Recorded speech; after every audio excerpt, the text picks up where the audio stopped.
Open 5:31.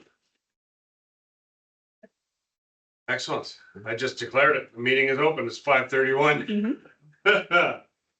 Downtown Valley Villages, traditional territories of people of 37 regions, southern Alberta, including Blackfoot Confederacy members, Siksika, Kainai, and Kainai First Nations, the Stoney and Nakota Bearspaw, Chiniki, and Wesley First Nations, the Deni of Tsuut'ina First Nations, and Métis Region 3, and all those that make Treaty 7 land their home.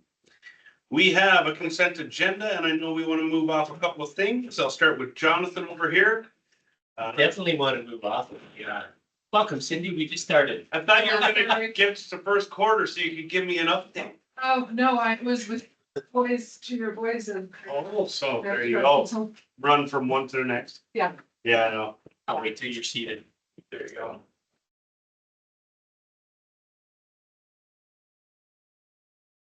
We literally just opened. Okay, so consent agenda, Yeah, Mr. Jordan. I'd like Mr. Gordon. to move off 2.1.b, Article 2 or Item 2, the telecommunications tower report. Thank you. And if we can move that to an action item 9.6, that would be ideal. Okay, will do. Here's my trusty pen that I have right here. Okay, 9.6. It's gonna be 2 telecommunications tower report. Yes, please. Okay, and Miss Merkel. Yes, I would like to move item 2.1E under correspondence. Number 1, email from Holly Fawn, the community events calendar. And could we tie it in with 9.3, right? Minette?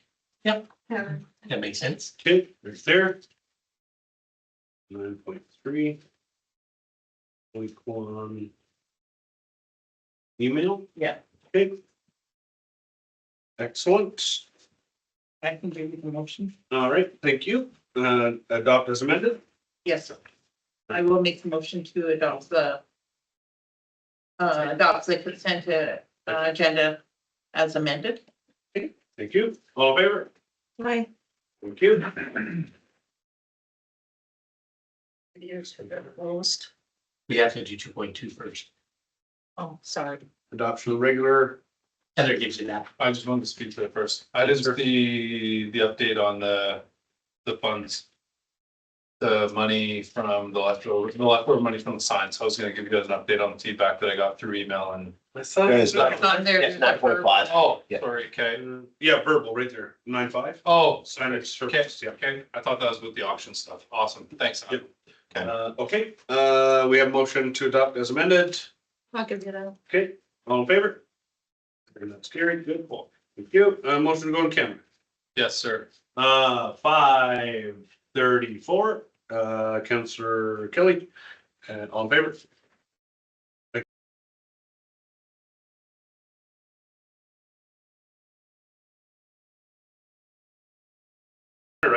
All right, we're gonna confirm our meeting here at 6 on the bell. Convene.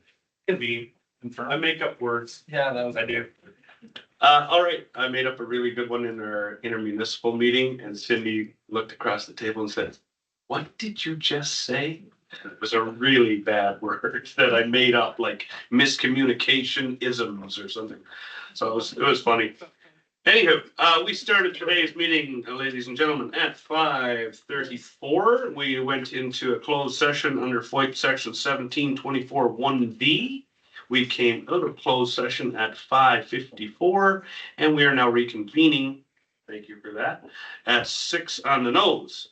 In our agenda preparation, we removed from the consent agenda to be placed on the regular agenda 2 items. Under action items 9.6, we removed the cell phone tower report, the telecommunications tower report, and we moved that over into a discussion item, 9.6. And 9.7 was what was it? Which was 9.3, we added the letter. Holly Kwan's letter, yes, thank you. So Holly Kwan's letter, and that was regarding Community event calendar. the community event calendar. Yes, thank you. So there you go. All right, that being said, we will start off with 3.1 motions coming out of closed. We had none. which puts us right to question period. So question period is a 15-minute section of the council meeting dedicated to the public for questions of council or administration. You can ask, email, phone, text, whatever you want to do. We will take your question. We like it on a piece of paper, preferably that little piece of paper on the wall. You fill that out, you send it into administration. So if you ask us what's the price of tea in China, we can do the homework and we can get you an exact number. If it's something simple like this one, we can read it and address it at this meeting. So we have one question from Betty Cataldo. I got it right. All right. Is anyone at all concerned about the electromagnetic radiation? And of course, that's in reference to the cell phone tower. And the answer is absolutely. So we will address that question in 9.6, as I just referenced, as we moved it into the agenda. So we have a full debate regarding that cell phone telecommunications tower at 9.6. So we will address it there and answer this question in detail. Any other questions emailed, sent in? Nothing at your worship. Nothing. Like I said, we had a bunch of correspondence that we forwarded on to the applicant, but there was no direct question from them. Okay, sounds good. Council, nothing? No. This time. Okay, excellent. Lots of things. We will move on. 6 statutory hearings, we have none. 7.1 delegations, we have Liberal Party of Canada, and of course, this is our local. So John's Burnma, have a seat right up here if you would. Burnsma, Bruins, like. Boston Bruins. I'm going with my mom. There you go. So John, you've got 5 minutes. Oh, yes. Tell us all about yourself and whatever it is you would like to tell us about the Liberal Party. Thank you, Mayor and You bet. Council. Just hit a little button, just like, there you go, perfect. Yeah, today is just an introduction, that I am a candidate in riding. It's a huge riding, and that, so basically grew up in Lethbridge on the farm, went up to, Edmonton for college, got 3 diplomas out of the NAIT, worked oil and gas, petrochemical, plastics, as an engineering designer, technologist, had my own business for 10 years as an EPC for industrial controls, gained major industrial control systems and a lot of water and wastewater. Went to work in a regulated industry for wastewater and electrical distribution.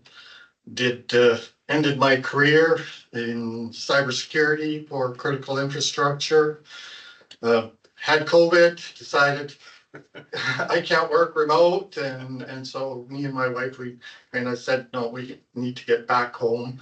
And home for me was Southern Alberta. You know, this chickens come home to roost, and that, and the grandkids are down south. My mom is down south, and so just get back home, and I'm not a politician, never was, but I think this is the most consequential election that we're going to see in decades, as far as how it can affect Canadians, and for me it was, well, how's it going to be for my grandkids, and I want them to have the same opportunities that I had and my wife.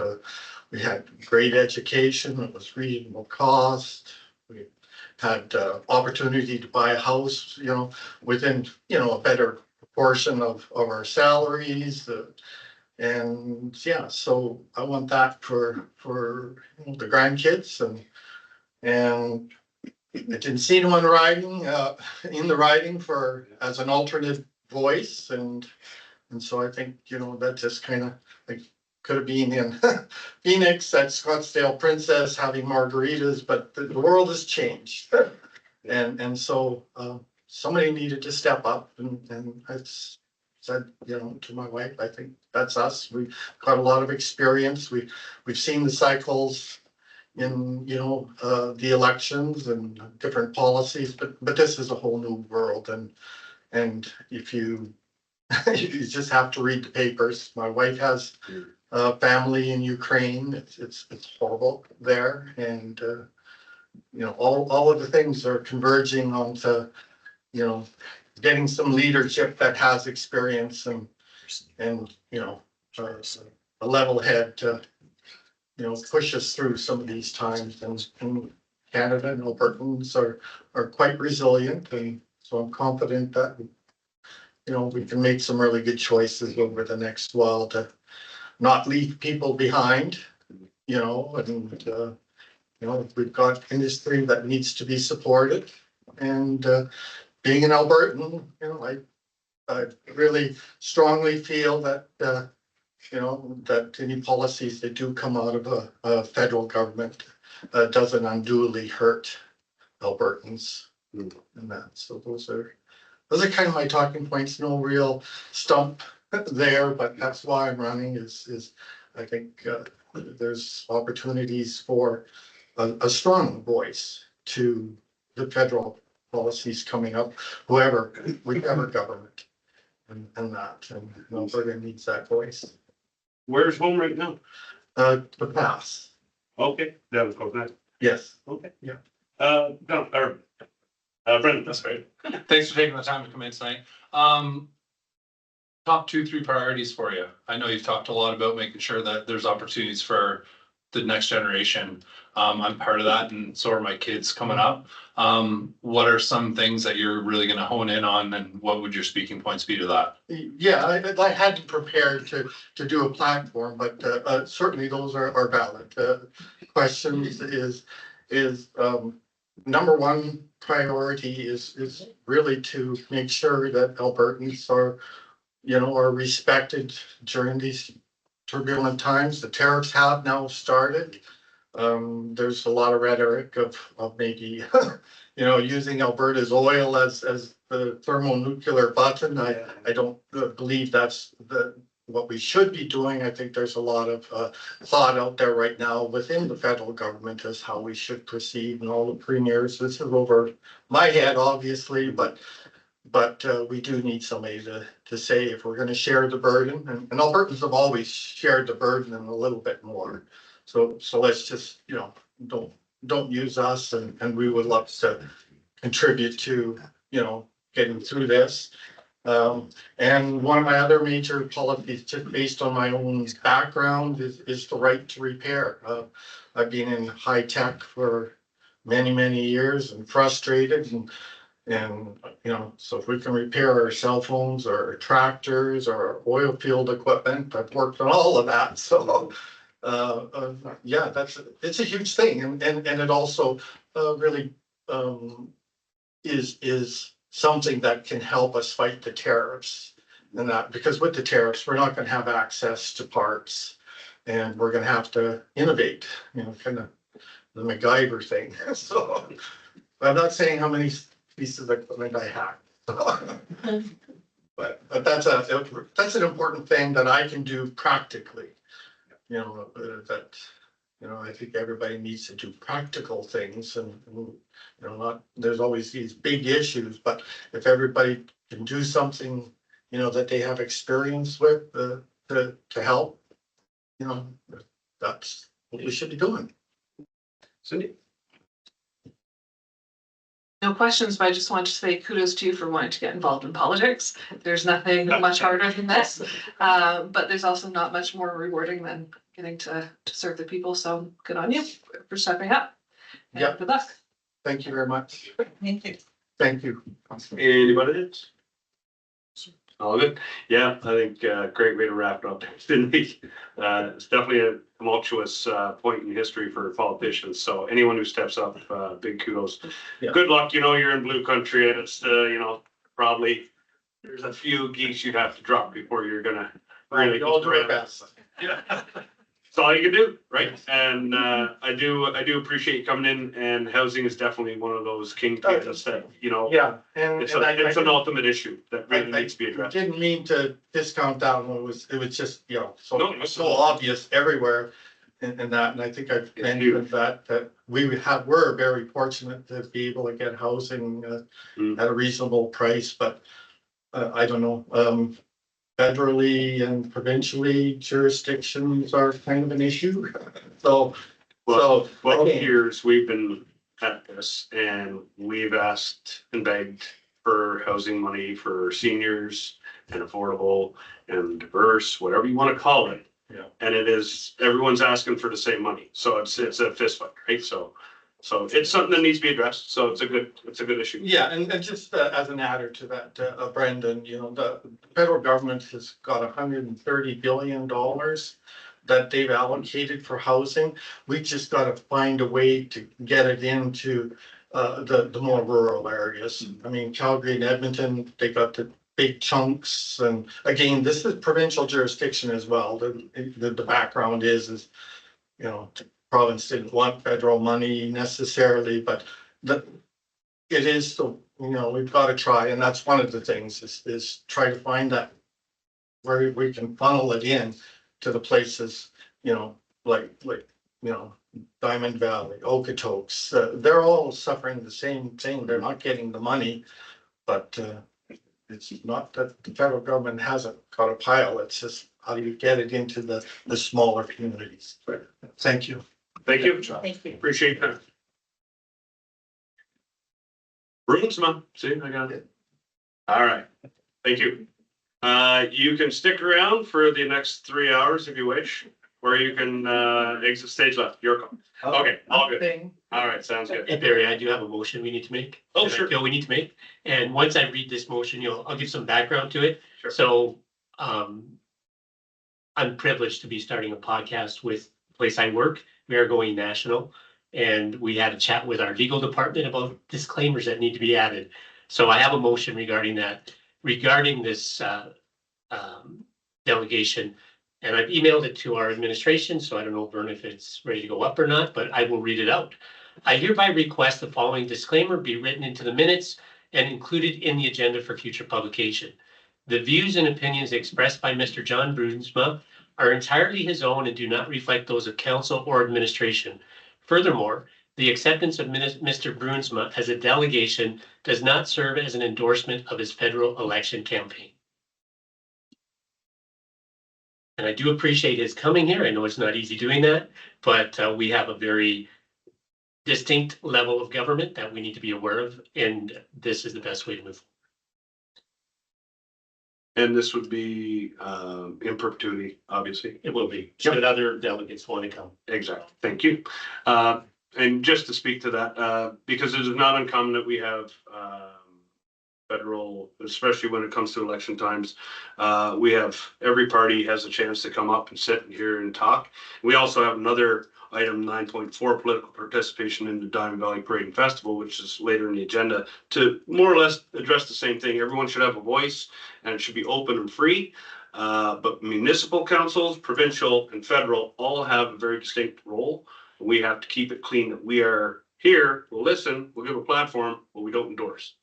And that's basically what we're saying here. So thank you for that motion. And any further comments? All in favor? Thank you. All right. Thank you for that. 8.1, non-residential property assessment subclasses bylaw. Mr. Davey, over to you. Thanks, Worship. So yeah, non-residential property assessment subclasses bylaw. So as per council's direction at the December 18th meeting, we drafted a bylaw and it is before you tonight. Lisa Zier is here as well for any questions, and you want to do an intro or? She says, yeah. Take a couple of minutes and give us our Coles Notes executive summary, for the public. Great. Lisa. Everyone.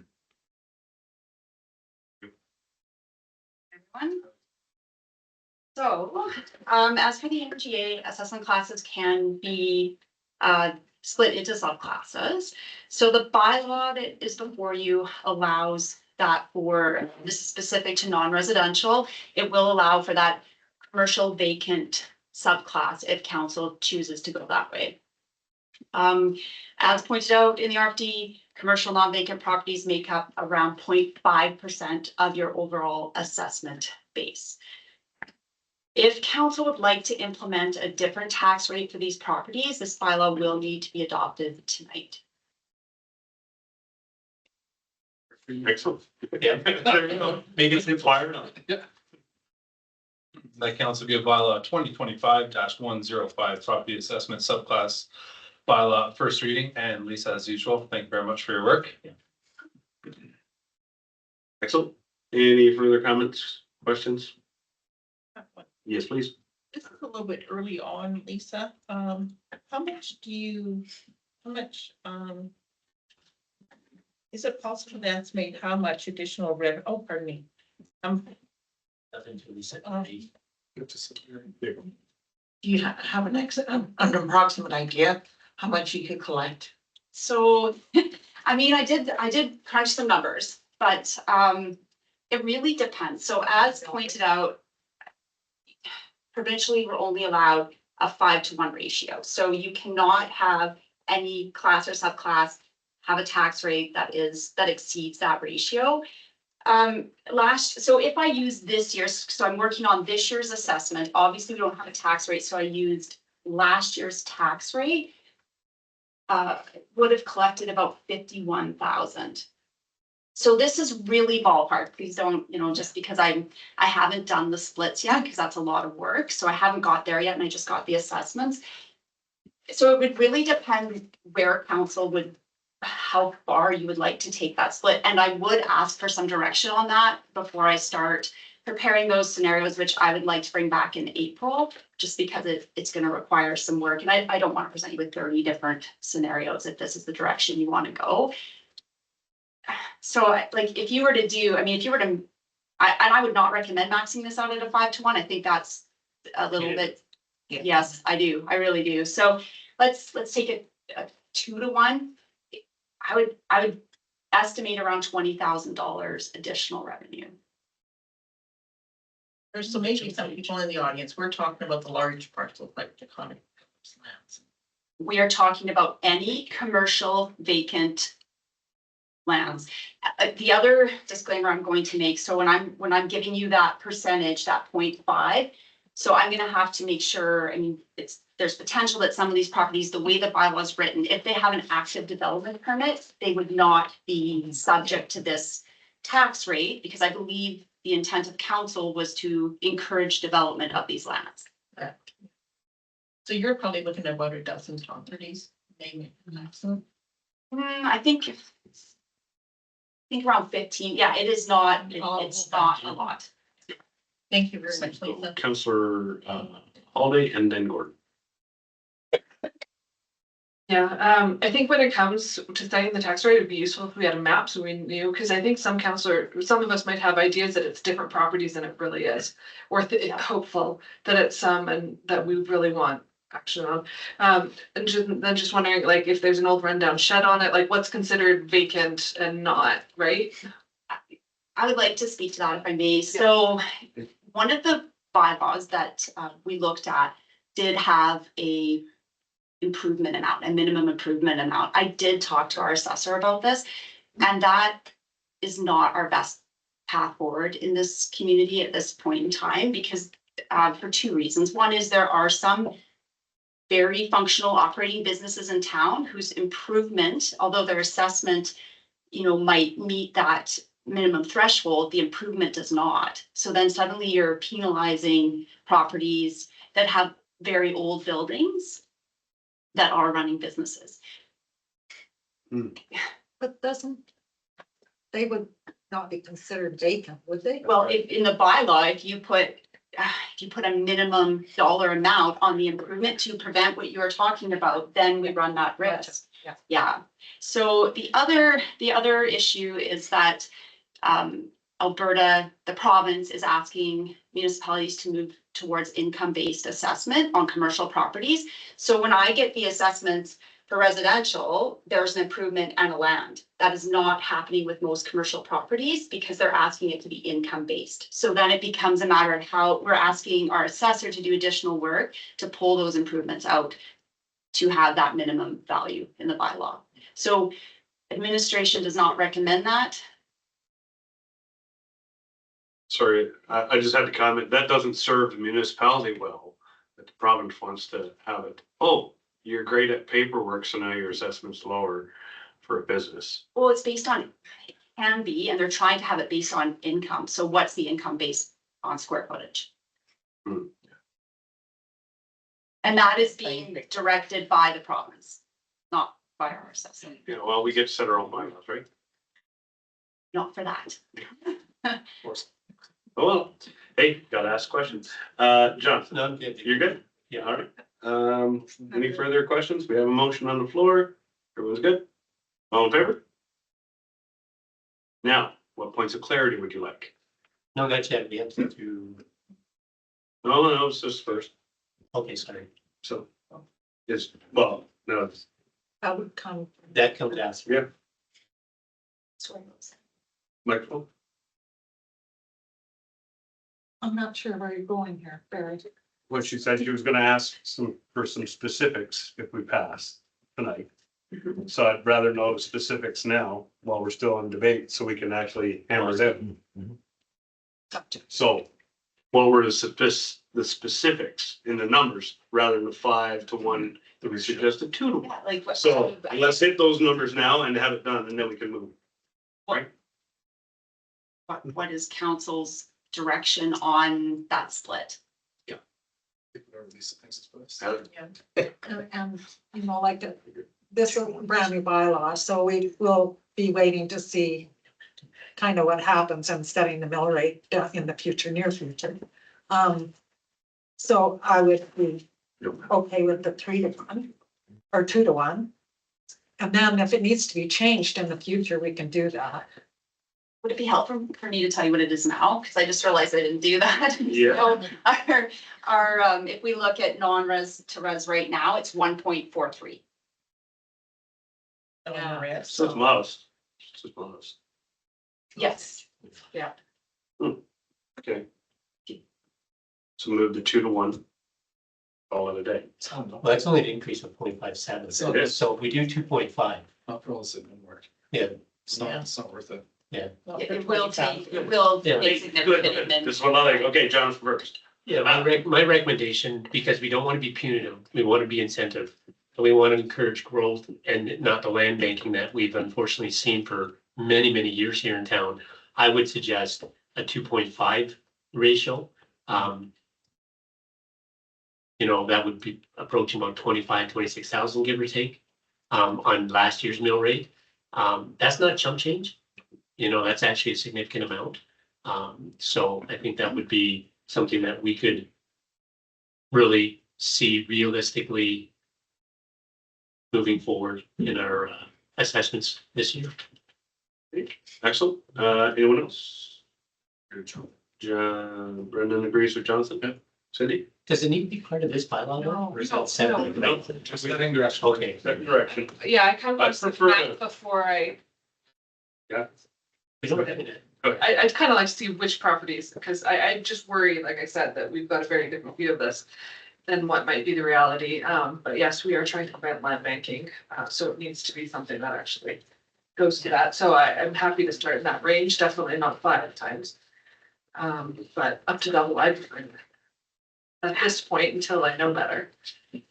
So, because you're talking about assessment value on vacant land plots, they're not actually, they're not a huge tax to begin with, the level that they're paying right now. Agree. Okay, let's take second reading and we've set some indications of what we expect, so. Yep. All right, the council good bylaw 2025-105 its second reading. Thank you. Any further comments? Seeing none, all in favor? And Heather, you ready? Good. Okay, Yes, I I can will- give third. Or I can agree that council agreed to present bylaw 2025-105 second reading. Thank you. Any further comments? All in favor? And that is unanimous as required by bylaw and Deputy Mayor, if you would.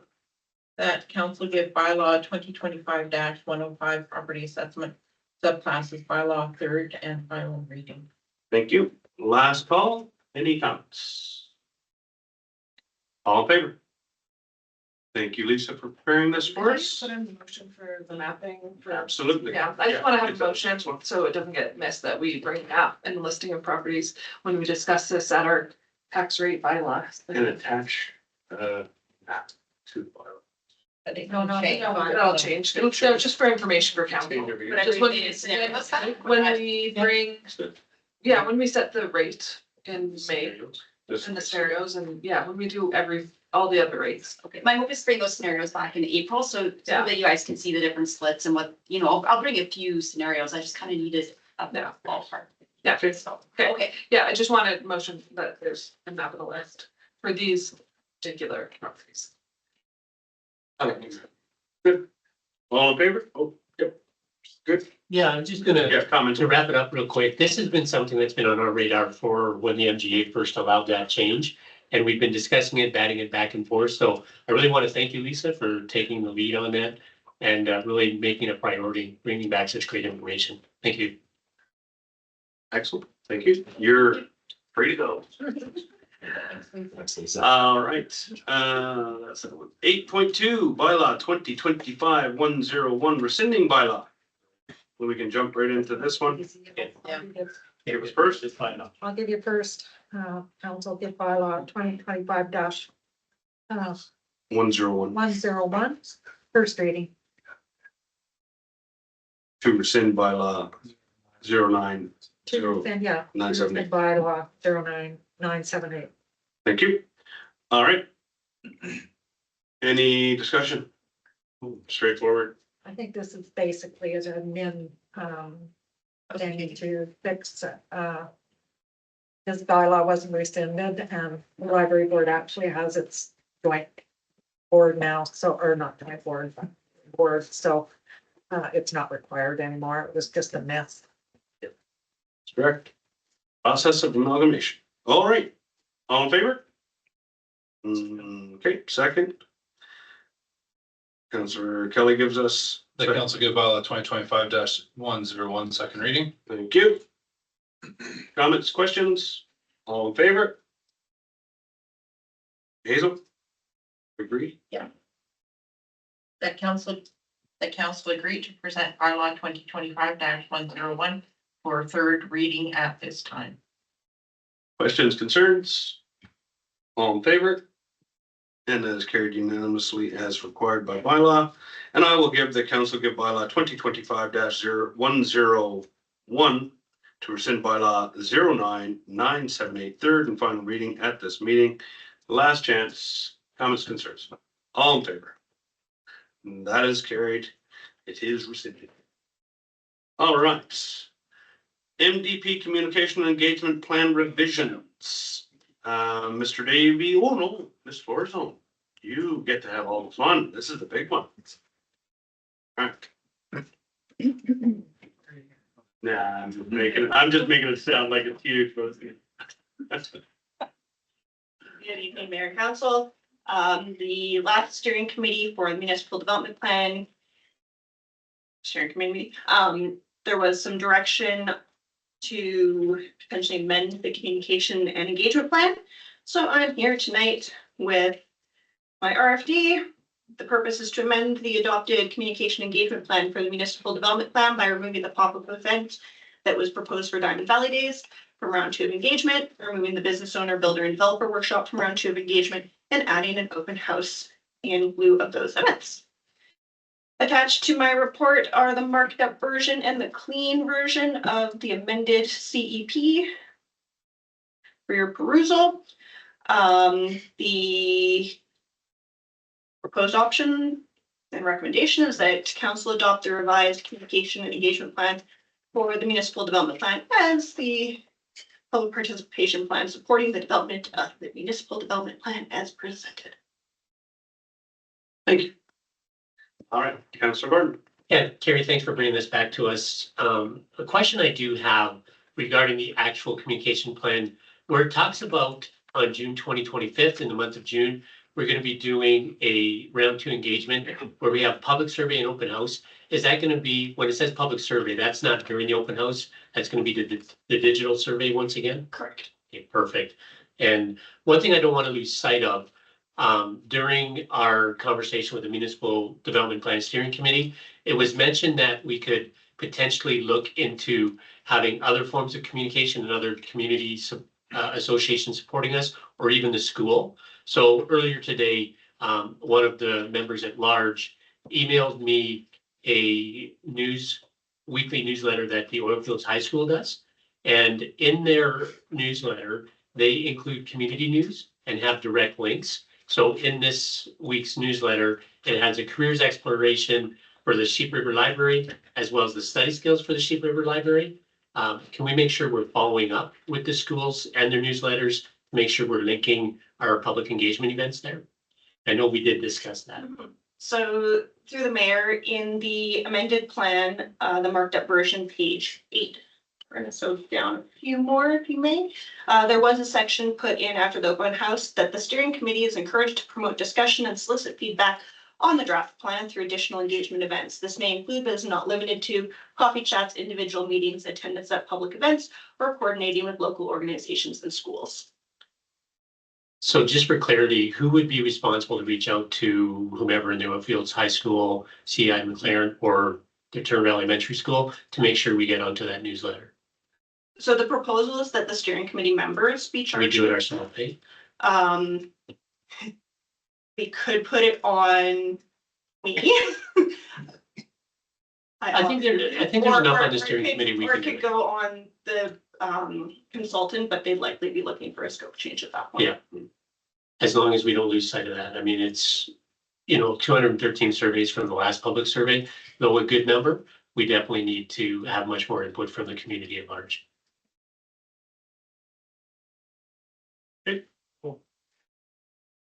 Davey, anything to add? Nothing to add, your worship. Motion, please. Thanks, Gary, for all your work in this. Happy to see this in front of us.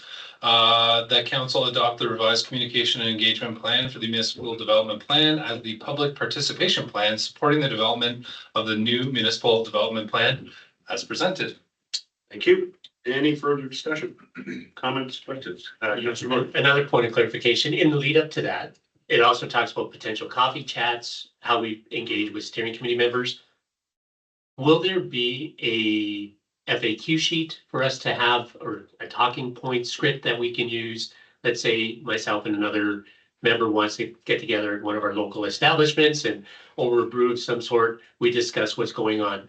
It would be best to make sure we're all singing from the same song sheet. So can we expect something like that, and when? Yes, I will add it on my list of to-dos to circulate the information sheet that was prepared for round 1. Awesome. Thank you so much. All right, that's a very good question and good to know. All right. Motion on the floor. All in favor? It's carried. Area done. Thanks, Karen. Policing committee, regional versus municipal. Yeah. Fire chief here, is he coming in, or Mr. Davey, are you stick handling Yeah, that? I'll start it there, your worship. So, got two big things, as we know. Towns entered into our own municipal police service agreement as of April 1st. And the province has now indicated that all municipalities between 5,000 and 15,000 people need a municipal policing committee. We're in the South region, so the default is we would just join the regional committee. Details still to be determined, or council may opt for a municipal within a local committee. So that is what we're looking for, is that direction. Once council provides that direction, we'll go back, draft the bylaw and bring it back. In the report, there is a fair bit of details, and I think the key thing here, and you might have caught it in the provincial media in the last few days, is there's still a lot of uncertainty from different towns. So to give you an idea, we just reached out, so we've got 6 towns in our region that are going for a municipal policing committee, including High River, Banff, Strathmore, Brooks. There's still a few that are unknown in our region too, Didsbury, Olds, and Drumheller. So a regional committee really spreads it out, where the local one really brings it in tight. I did meet with the officer in charge of a detachment last week for his input, and he's just happy to help. He's sort of looking for that direction too. Excellent. Let's start it off. Let's get everyone's thoughts. Councillor Kelly. Yeah, I'm leaning more towards the municipal component of this. As much as I like the regional, I think that there's gonna be some costs associated with that, maybe traveling or committee purposes. But I would like to hear from TJ in regards to this and what his thoughts are. Before I weigh my opinion further than that. Thank you. We'd like, go right up first. Just we'll sit there. This is only the first council to speak, so. Thank you, your worship, council, CEO Davey and Berna. So, I did join Berna on the discussion chat with the provincial representative in launching this and stuff like that. From my perspective, both from my discussion with the RCMP detachment commander as well, and is that the no-brainer is, from my perspective, for a municipal committee. I mean, really, it might be a little bit extra work. It might be a little bit more administrative work for us to manage a committee. It might be a little bit more work for us to have a couple more people. But when we looked at the list of, I want to say it was 10 or so communities prior to this updated list, I mean, we're talking like Langdon, Redcliffe. These are the people who we'd be on a regional level with. The only person that was even remotely close to us in geography was High River. And as you've heard, no doubt, they're gonna go to a municipal committee for a municipality their size. So for our ability and from our understanding and speaking with the province, the goal of that committee really is to, very similar to what you guys already do at an annual level where you set priorities and goals for the local attachment already. Some of that is being shifted to that committee's responsibility. And what I don't want to see personally is that then get washed out with, we use Redcliffe as an example because they were a community that reached out to us to consider a regional play. But then what do we have in comparison to Redcliffe in their area and their regional policing and stuff like that? So that's where I feel like in the direction that we're going, for the money we're going to be spending for RCMP, let's keep that, I wouldn't want to say control per se, but let's keep that focus on what we want to achieve for Diamond Valley and avoid that potential washing out of some of our needs and opinions. And that's the great advantage we have as a new MPSA service, or municipal policing service agreement.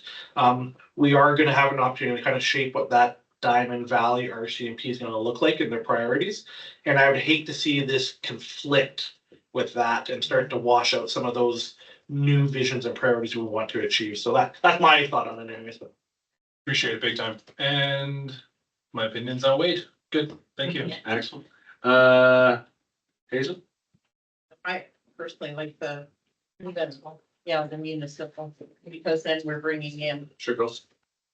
the municipal will also bring in our residents, because on this committee, that we're, getting more community involvement, which we need to have.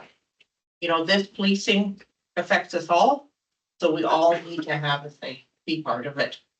So if it were up to me, I would go with the municipal. Excellent. Heather? I agree. Municipal. John? Yeah, I do agree with municipal. I serve on FRES, which is a regional emergency services commission, and it's a great commission. But speaking to influence and priorities local, I think this trumps, and I would definitely support a municipal.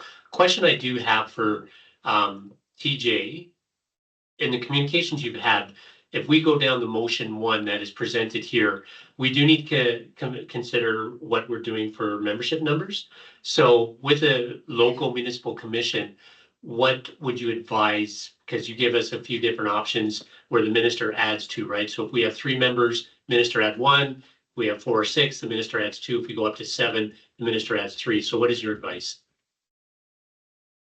I think ultimately, Councillor Gordon and council, what we heard very clearly from the province was that the province may add additional.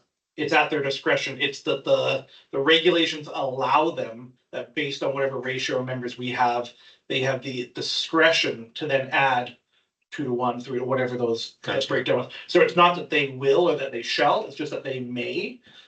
It was indicated to us that is not something that is expected to be exercised currently, but it's that caveat that is part of that new regulation that provides the provincial government as ultimately a big, large player in provincial policing and municipal policing, and it gives them that ability to still be part of those committees. Berna may be able to specify separately, but that was the clear indication, was that just because if we had 6 members that we want for our committee size, that we won't necessarily mandatory see 2 appointed by the province. It just provides them that flexibility to do so. So So follow up, if I may, real quick. Yep. Is the scope similar to how we do our emergency advisory board right now, where I think three of us sit on that? So would the scope, would it be much different in work or would it be fairly similar? It'd probably be very similar. So one of the things that was admitted, and I think I'll leave the verdict to, is that there is still some feeling this out of exactly how this is gonna roll out. There are municipalities that we've spoken to that are already doing this and have municipal police committees that they're just rolling over exactly what they're doing, and they're just now saying it's now under this title and name. So they're not really changing much, and very much what you guys do already, where you have discussion with the RCMP and you set targets and mandates and stuff like that. The biggest change to what we have done in Diamond Valley previously is that it is intended for this committee to be driven also from community members. It's not intended to be, though it can be, but it's not intended to be filled with council. It's intended to be a mix of council, potentially staff and community members, which I think is a little bit different than how you guys have approached RCMP in the past, because you as council set those mandates. This would come from a bit more of a broader, more holistic grassroots approach to some of those things, which I think is positive. Excellent, thank you. All right. Is there anything else? You got Just it. gotta make sure the boss. Cindy. And you can drop a motion if you want to finish with the motion, or start with the motion. Yeah, I was actually just thinking about the per diem thing because sometimes we do have a problem getting people to volunteer.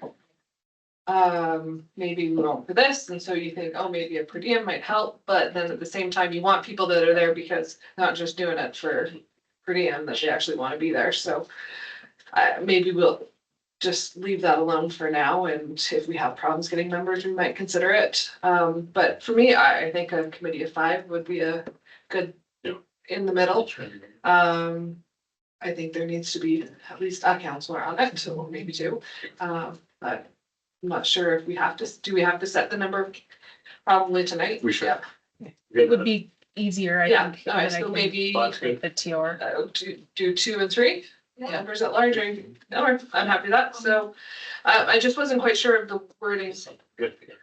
Is that is the second blank is that where you were intending it? The wording didn't quite make sense to me.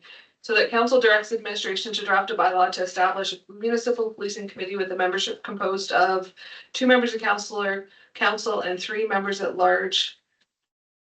So the remainder of that is if council wishes to add any duties and functions to the committee other than those prescribed by legislation.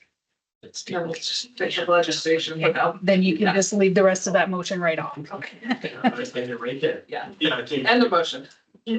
Yeah, just for discussion, take it for the motion. I think the committee can make out those extra duties, present back to a new council of the day, ask for any extras if they want or deem fit. In the current MPSA, our input to the RCMP is pretty much brought to us. Here's your plan, so I really like this idea of where we're gonna actually have some proper engagement. So it's good. Heather. Yeah, I just, the concern about membership. I think that our citizens on parole members should be invited to sit on this committee, because I think they'd be very keen to sit on this committee.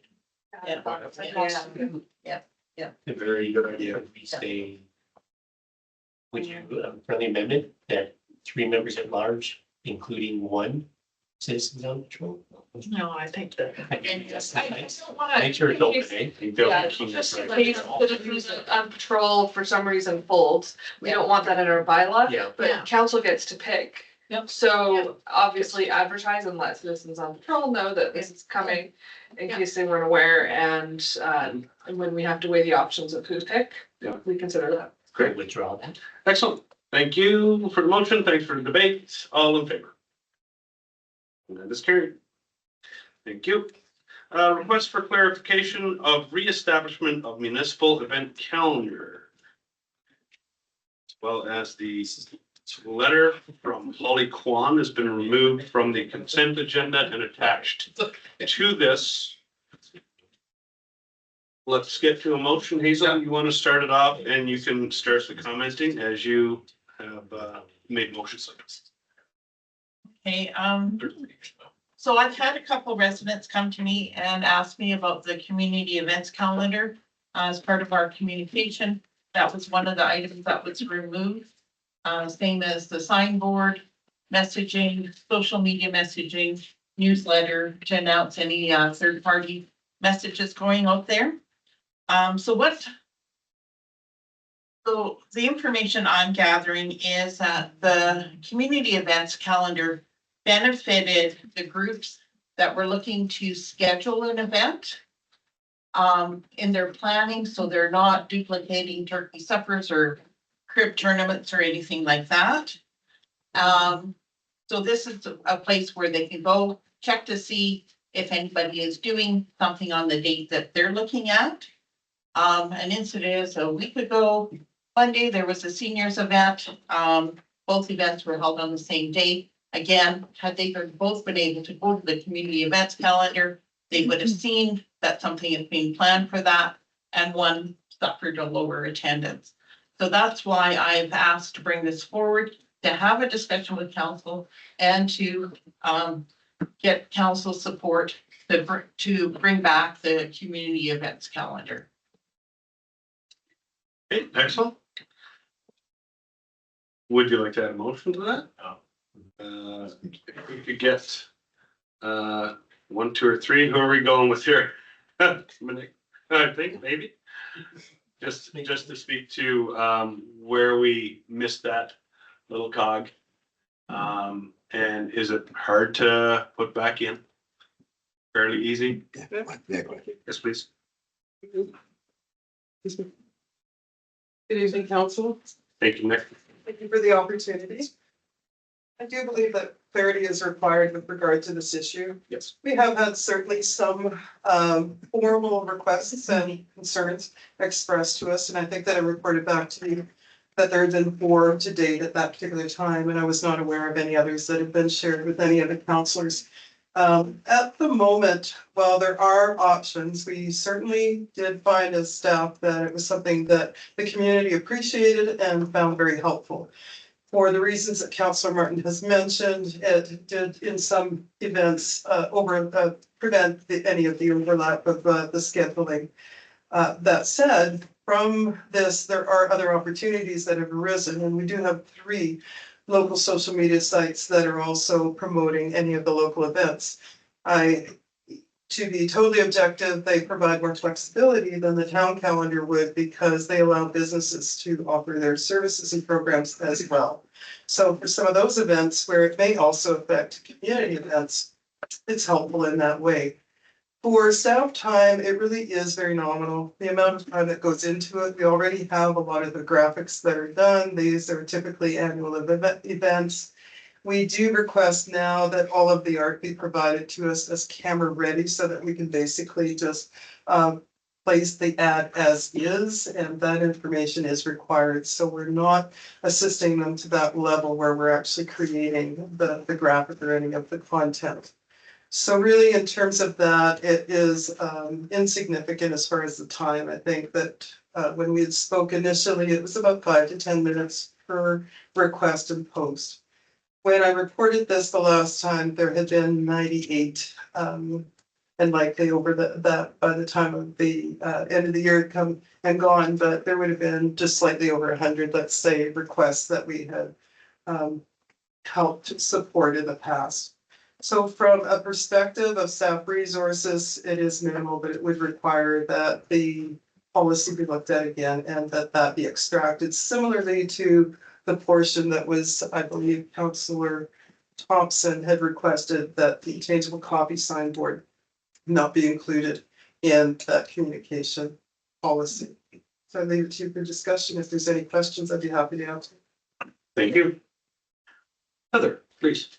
Yeah, I also heard from some organizations in town, one of them being the United Church, the overlap in the different events and the senior center. So I fully am prepared to put forward a motion to amend admin policy admin 024 external municipal communication policy and procedure for council to allow third-party organization to promote their events on the municipal website calendar. Thank you. Discussion. Cindy, please. Yeah, I didn't want it on the website. I didn't want it on the website, but just the calendar. Like, I don't, There's on the website. yeah, okay. Yeah. Yeah. It sounded like those are two different things. Okay. I'm fine, like what you showed us, like the monthly events and listing them, like bare bones, anything. I'm fine with that to prevent the overlap. I think that's useful, so. And this is people would have to be coming here, so it's not diluting our message. It's actually attracting people to our site. So which is different than the signboard discussion where we're trying to not dilute our message. I would just want to add somewhere on that the town doesn't endorse any of these events just because it's on our website. Some sort of disclaimer that these are completely third-party events and not to be taken as an endorsement by the town. Something in that regards, if we could add that.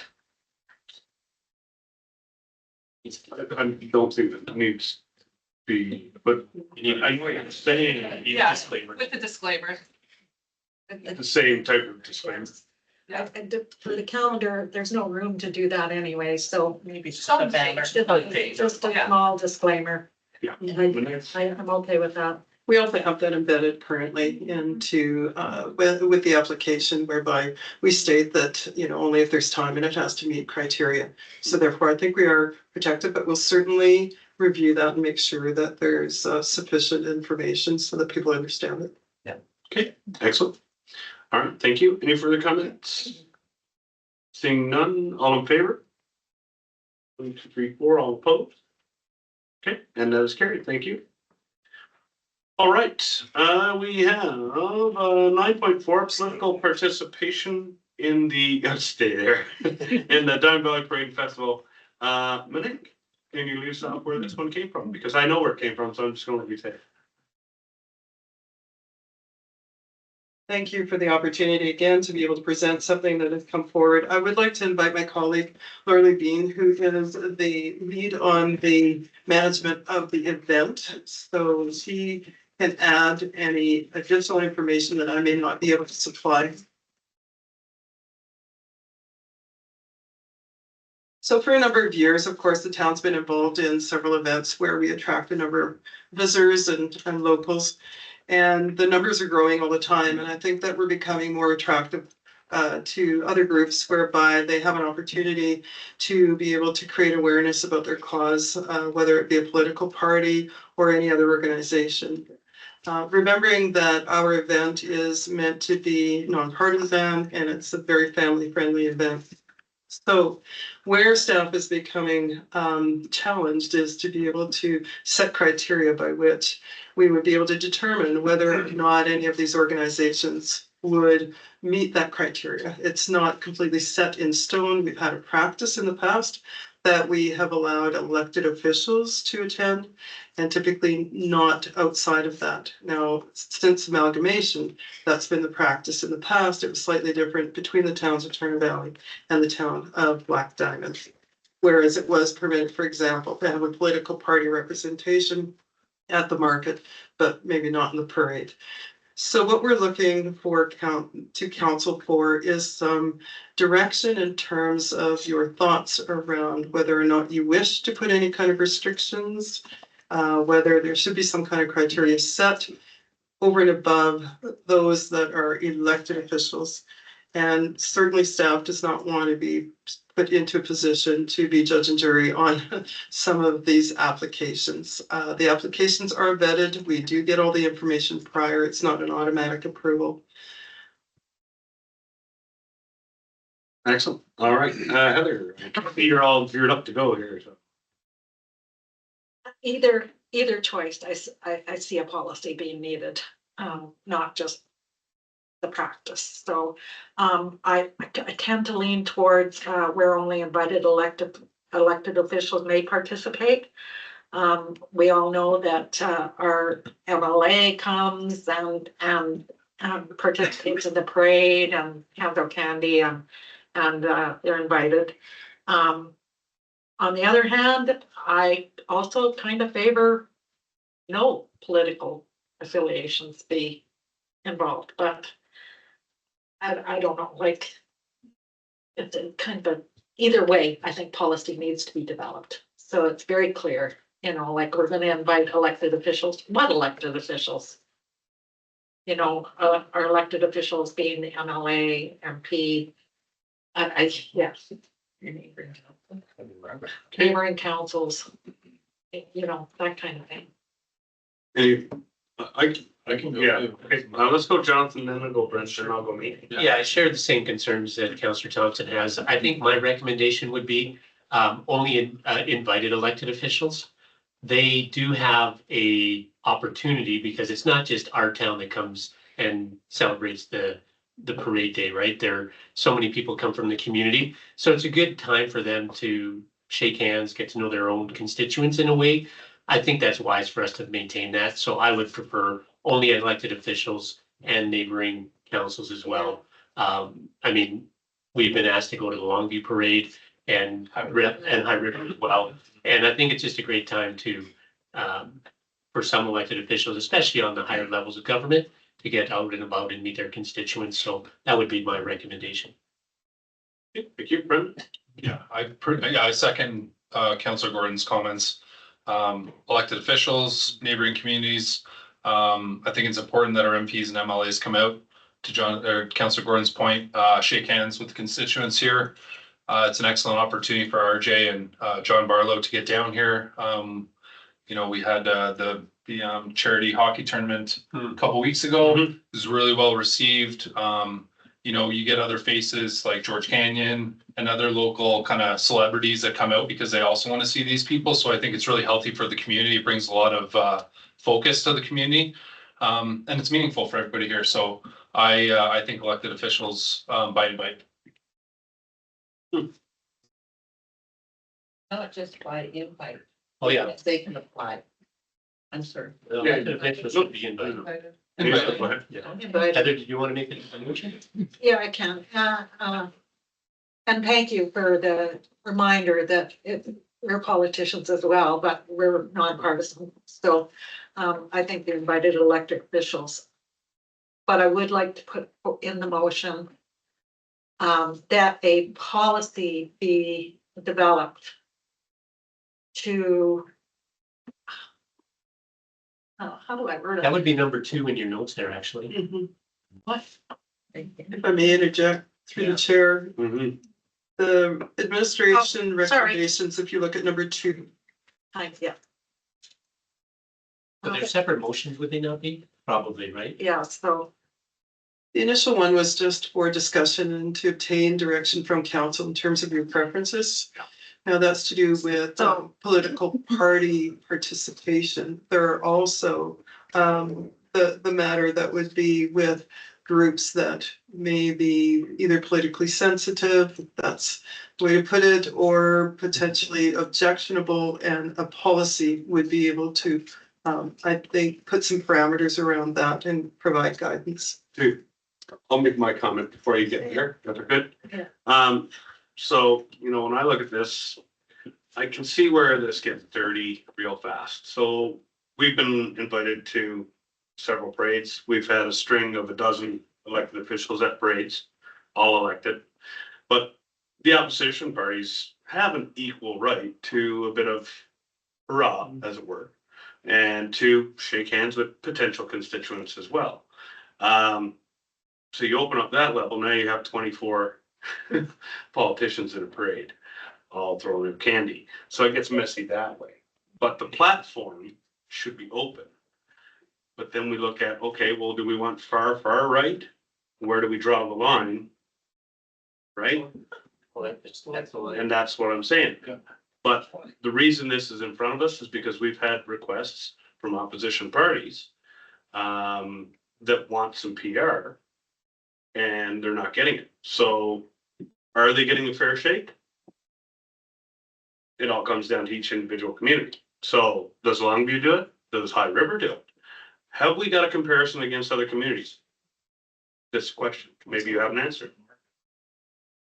We may, we'd be happy to answer. Yeah, that'd be great. I did ask staff to do a little bit of looking around and request some of that information. And interestingly enough, many of the municipalities are in the same boat, but I'll let Laura Lee answer in more detail. Thanks for the chair. So I have reached out to multiple municipalities. The practice is elected officials in the majority of these municipalities.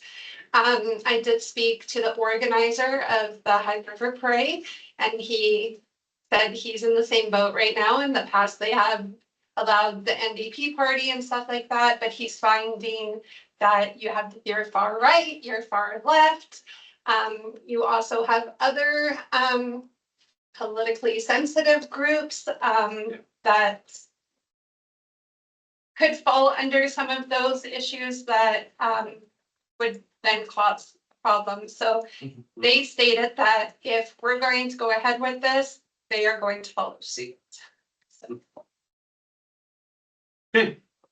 So it is not just cut and dry. I just want to point that out, but I do think there's a clear path. Councillor Holly.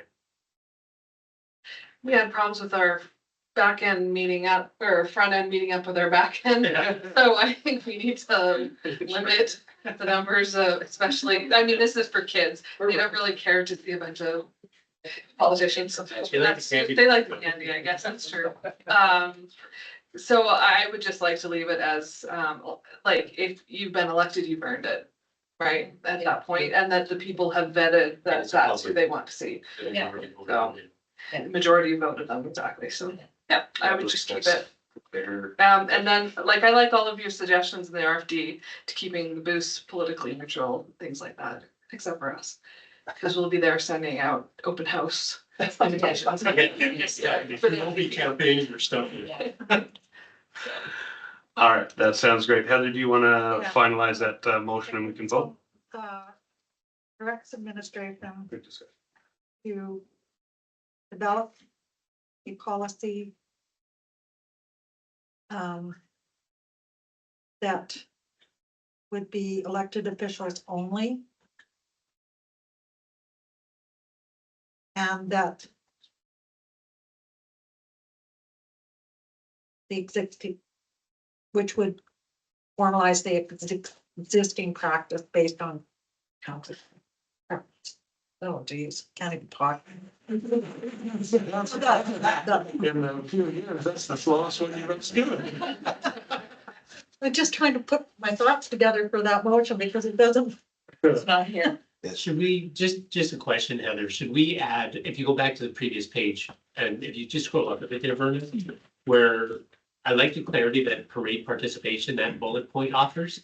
I wonder if we should have that incorporated into the motion, because it identifies only elected officials and gives the 3 divisions there, as well as stating the politically affiliated groups or advocacy groups with strong political or ideological messaging are not permitted. Yeah. I would like that to be in the policy, so I'm wondering The policy, if yeah. it would benefit us to just amend that motion, Heather, to include that as stated in that bullet point, And that the policy reflects what's stated. reflects that politically affiliated groups or advocacy groups, organizations with strong political ideologically messaging are not permitted. I think they got the intent. I can't wait to ask Verna to read this back. It's gonna be absolutely great. Like, she gonna say, I'm gonna go back on I the video. can't speak tonight. Yes, She I am. can't read tonight. She has the intent. The intent. I have the notes, but I can't read that So, back to I'm you. gonna throw- Councillor Gordon will Elected officials and political parties. I'm gonna throw a spanner in the works, as Councillor Holiday mentioned here. The other 3 bullet points are actually quite good to have in policy as well. Is that the intent? Is to have what you provided in those 4 bullet points in policy so that we can review that? Thank you for the question through the chair. That certainly was the hope that it would be incorporated, but first we really wanted to just check in with council to see which direction to go. And then there would be that amount of detail in a policy. Yeah, I don't want to lose sight of that. Yeah, we agree with all of those. Worship by me too, the policy will come back to council, so see the final draft. Yeah. Absolutely. All right, our intent is clear. what he said and she said together in one. Go back to the video, bring it back, finalize for us, then we'll probably tear it up a bit more. But I think we're good, with the direction we're heading. The intention's clear. All in favor? And thank you. Thank you, ladies, for doing the background work. Really appreciate having those answers right on the tip of the tongue. All right. Good job, guys. Oh, we're at signage 9.5, then we have 9.6, the cell tower. So 9.5, signage surplus funds. Councillor Kelly, you did some background work on this. Did some background work. Would you please present? Love to. Yeah, just very quickly, and this is just more so for council and administration and for the members at large and anybody watching online.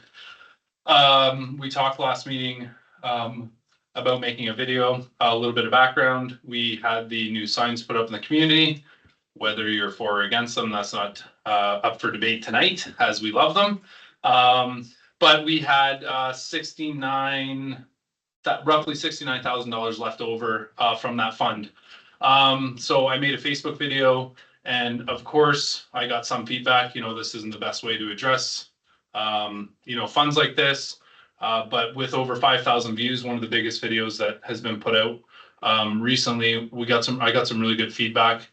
And I did want to speak a little bit to Facebook because I have been in touch with them a little bit because some people emailed me and said that they couldn't comment on my posts. So I'm not sure why that is. So it either has something to do with the groups that I'm posting it in and some of the restrictions that the groups have, or because I don't have anyone blocked on my list. It's my Facebook's wide open. So just wanted to throw that out there. I did receive about half a dozen emails, and that was addressed in those emails. I could not post directly on your post, and I said thank you for emailing me. So getting to the points made, because this was a government grant, we're obviously not able to just go and spend it on anything we want. It has to be earmarked for something to do with signage, or I'm sure CEO Davey could explain a little bit more. However, it's a bit of a non-factor because the majority of residents want to see the money put away in reserves for something down the road. The second most comments made were for a rec center. And as most of us know, $69,000 wouldn't even get us a feasibility study for a rec center. We're probably looking at $250,000 for a study for a rec center, which as most of you know, we're going through the MDP, our municipal development plan right now, which will identify some of those needs in the community, which would be a rec center, public transit, future build out of the community. So potentially see that money going, further down the road there. And just a couple comments were made about wayfinding signs or about more benches. And the comments there just had to do with finding local businesses that want to get involved and maybe do some local branding for benches or wayfinding signs. So that's kind of the feedback. Very well received video. I'll make an update in the next couple of days, just letting residents know that I've come to you guys and let you know that this was some of the feedback that we got. But the majority, well over 85%, all the emails that I got were to put the money away for a rainy day. And, we'll leave that up potentially to the next council. Because if we put the money away, then it will likely go to next year's budget and we'll have an election this fall. So at that time, I'm sure CEO Davey will come back to us and say, we've got a great idea and we still have that money sitting there. So just wanted to give you guys an update. Excellent, thank you. Cindy. I think the 5,000 views is absolutely incredible.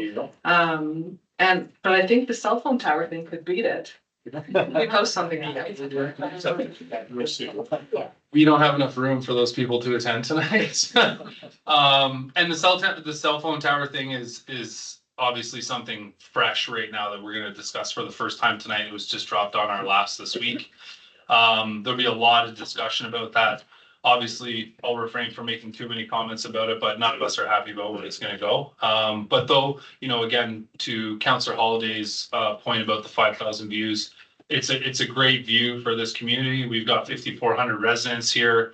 5,000 views means that message is getting out and people are receiving it. And I am happy if there's anyone on tonight. I know Sherry emailed me. I can see her in the gallery tonight online.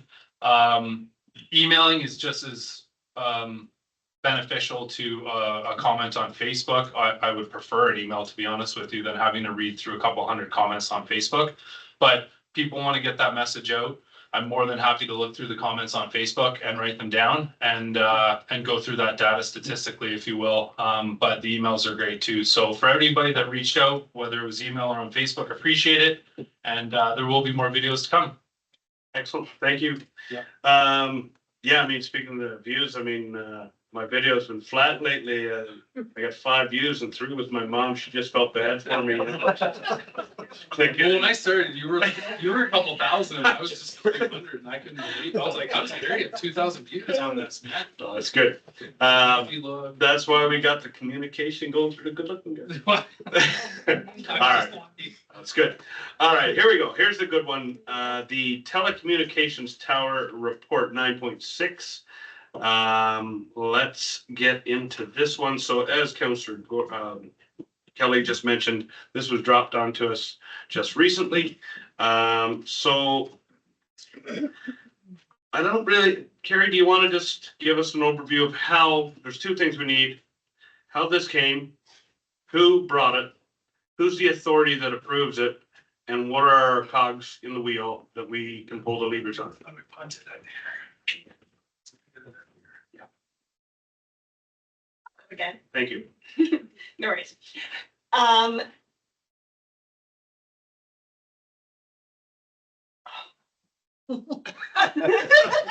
Settle in, here we go. Okay, so I have the formal information. I will start with the informal. And then if we need to go into it, I got it. Okay, the proponent is Shared Tower. They approached us, the town, about a year ago to ask for information on what our background reports, structure plans, policies are with regards to cell towers. We do not have a telecommunications or antenna policy. We don't have siting guidelines, any of those things. So it defaults to infrastructure and Innovation, Science and Economic Development Canada. There we go. Who are the approving authority for cell towers. They have a default consultation process and they have certain items that they're looking for in terms of the proponent working with the municipality for siting and design. Again, we have no municipal guidance on those items. So we provided the applicant with what we have, which are some of the documents with regards to the historic downtown design guides, worked through multiple iterations of what the tower could possibly look like, as well as asking for some of the background information on why the tower is being proposed where it is. Again, not having siting guidelines. It's important for everybody to understand that lease agreements for telecommunications towers are negotiated bilaterally between the landowner and the company. When the proponent finds a site that the landowner is amenable to entering into a lease, they then approach the municipality for our consultation process, which we do not have one. Therefore, it defaults to the federal consultation process. This ended up on consent as a heads up, this is coming, because at that time we didn't have an indication from the proponent when the official circulation was going to go out.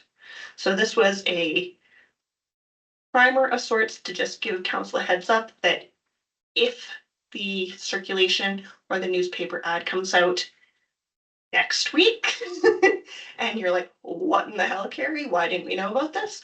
I wanted you to know about it. So in the meantime, the ad did hit the paper today, and the advertisements have been sent out to a radius of 3 times the tower height in accordance with the consultation requirements. Okay, start us off, John. I've got a lot of questions before I give you comments, so I don't even know where to start. Number one, if I've read through your report, love the detail, love the look at the federal regulations overrule what we could come up with.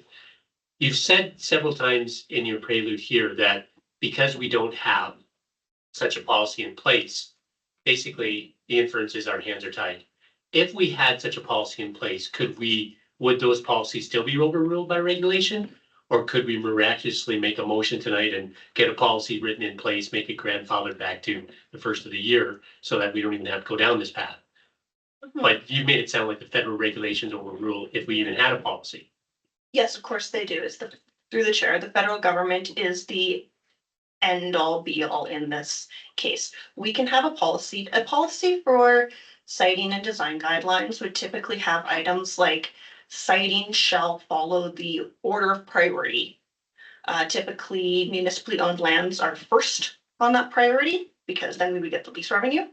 And then potentially industrial zoned lands, which most of ours are historically protected areas, can't have them there.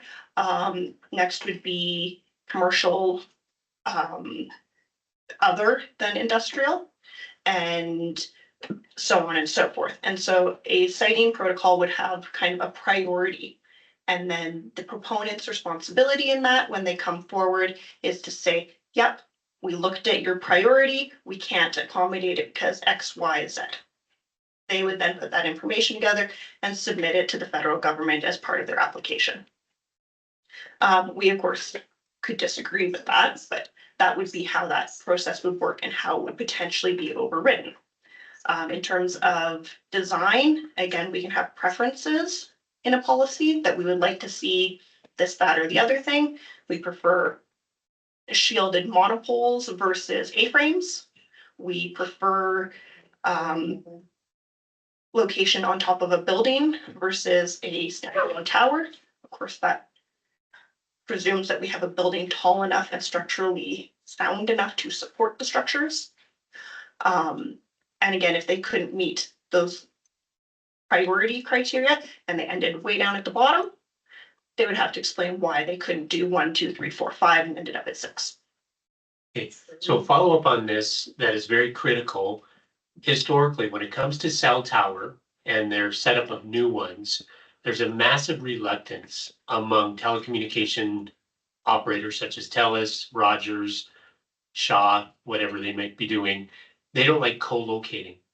So what historically has this shared towers done to look at the other tower availability to start co-locating?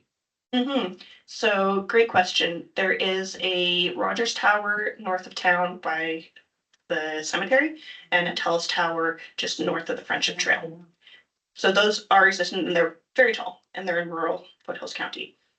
The federal government requires that a proponent and the owner operator of antenna systems work together and provide certain information. So in all cases, parties should retain records such as analyses, correspondence, and engineering reports relating to sharing. Before building a new antenna support structure, the federal government requires that proponents first explore the following options. Consider sharing an existing antenna system, modifying or replacing a structure if necessary, and locating, analyzing, an attempt to use any feasible existing infrastructure, such as rooftops, water towers, etc. A proponent is not normally expected to build a new antenna supporting structure where it's feasible to locate an antenna on an existing structure, unless a new structure is preferred by the land use authority. Owners and operators of existing antenna systems are to respond to a request to share in a timely fashion and negotiate in good faith to facilitate sharing where feasible. And so it is up to the federal government to determine whether that criteria has been met and whether the ability to share and whether the playing nice in the sandbox has been met. Okay, so I'm gonna make a motion based on the information you've given me, and this is the motion, that council directs administration to issue a letter to Innovation, Science and Economic Development Canada as the approving authority for communication towers, and to MLA RJ Sigurdsson and Foothills MP John Barlow outlining concerns with respect to the underused practice of co-location of communication towers. That's the first step. Because my understanding with these new towers coming in, they skip this step. And effectively in 2021, Foothills County effectively submitted such a letter and a motion for a tower in Prentice, and that tower was not built because co-location is underutilized. So that's the first step. So that motion's on the table. Search. Any comments on the motion first, because we're not done. Oh, no, no. Oh, it's, All in favor? I'm just getting heat up. Thank you.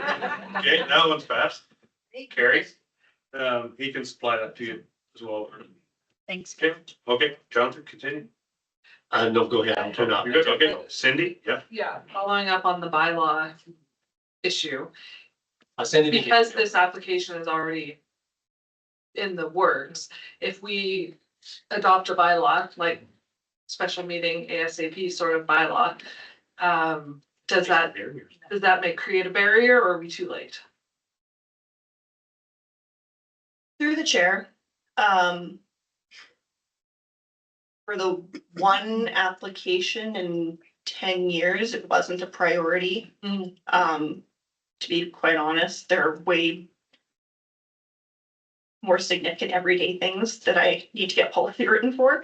So that's part of my rationale as to why it didn't come forward, why we've had it, knowledge of it for a year and it didn't come forward. The idea of getting a policy pushed through in time, it would literally need to hit like the next agenda. And I don't think that it shows working in good faith. But that would be at the discretion of council, I suppose. I don't think putting a tower like that in the middle of our downtown is acting in good faith. Like, what was you can't fix stupid? Was the comment, right? Like, this would have been a priority for everybody up here if we'd known somebody was gonna come put something like that. Yes. Right. It's not Right. back in the So like there's municipal, like put it down in the boneyard, right? Like that's, there's other places. Yeah. So That would be the second motion. like we've talked about, so far as spending money to like remove power poles to make that intersection look nice. And yet somebody, can just go ahead and do something like that without us having say is crazy. Yeah. Like it completely boggles me that somebody would have thought that was gonna fly. Would allow it. And but the landowner is somebody that doesn't live here, right? They bought it to make revenue off the post office. It was a business decision. You can make They live extra money externally. off of They it. don't care. Right. So, yeah, it's a stupid thing to do. Okay, let's go to Carrie for a response. Audience, if you could please, remain quiet so we can get this going. Carrie, floor is yours. Through the chair, in response to that, Cindy, so part of the consultation process, once we got the formal letter, so the letter that's in here is the draft, again, that we were trying to give council the heads up. It will come back at another council meeting with an actual analysis and request for formal comments that will be provided to the proponent and to the federal government as part of the consultation process. So you will have your opportunity at that time to have your formal input as the municipality into the process. And then at the end of the consultation process, there is the letter of concurrence or non-concurrence, which basically says it does or does not meet the municipality's expectations in terms of siting and design. And so as part of this, we can also at any time request the analysis that was done with regards to siting. And so we can ask that for when we bring it back for that more formal RFD. Again, that's why this is on consent, because it's coming back as a formal RFD, to try and get that mapping and the statements with regards to the co-location from the proponent for the meeting. Okay. Because the boneyard, I'm assuming it's an elevation problem, that's quite a bit lower. Cindy? In my opinion, if our residents have to look at it, we should be getting money as the municipality for it being here. It needs to be on municipal land, right? So we need a bylaw that says it goes on municipal land first. So that would be my opinion. There's that. The dog pound. If I may, Yeah, like, let me just clarify first off. yeah, There's no one up here who's happy about seeing this at all. No. Just same reason you guys are here, so we're all in this together. So what we're looking at is how do we best put up the block to the people in charge to say, this is an absolute no, and the whole town agrees this is crap. So that's what we're really wanting to ask. So do we have some levers? That's the cogs in the wheel that I want to pull right now. Jonathan's already set a motion. Do we have any other ideas from administration that are like, this is what we want to hit right now before anything goes further, to really tell them this is a no? And I totally with you on the formal, we have to submit absolute egregious no's from all of council and further support and town signatures. So what else? What are our best options to make this not happen? Let's just start there and then we'll come back up here. How's about that? Because that's really what we want. So that's a really interesting question, Mayor Crane.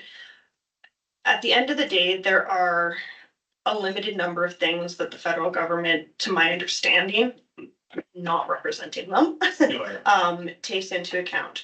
So one is that co-location. Two is, did the proponent do the consultation process properly and appropriately? Yes. And then were there relevant concerns brought up?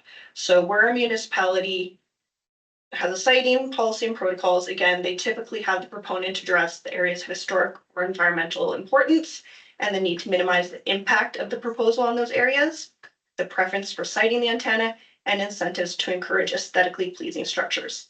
In terms of trying to block a tower from the municipality in its entirety, I would have to probably lean towards what Councillor Gordon's first motion was.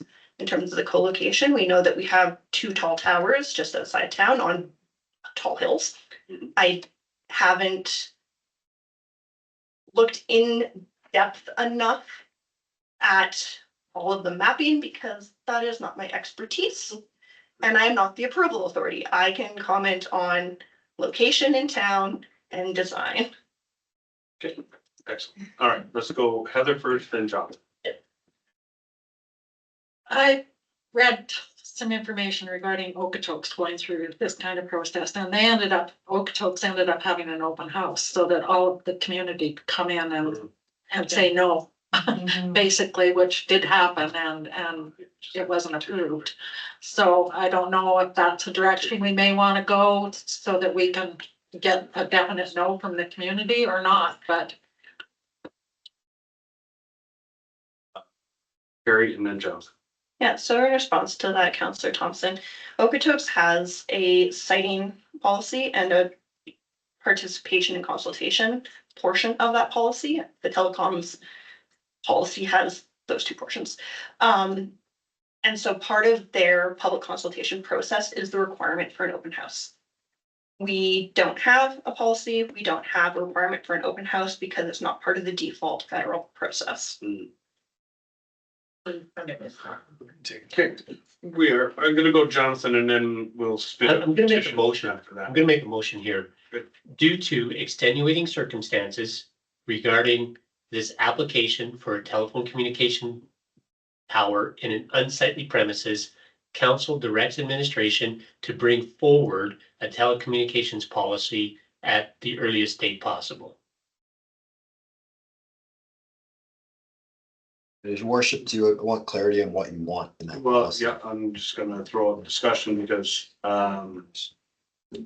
that's already been identified as not gonna be effective Well, against. I don't want to be seen acting in not good faith, That's but these are extenuating circumstances. This is not, like, I'm thinking within 300 feet of that, there's a daycare and there's 4 apartments above the new drugstore that's going there. There's multiple people coming and going to multiple businesses on both sides of Main Street and up Sunset. So the harmful impact is relevant. And so I'm not an expert in electromagnetic fields and the damage that has. There's multiple studies out there, some contradictory, some supportive, but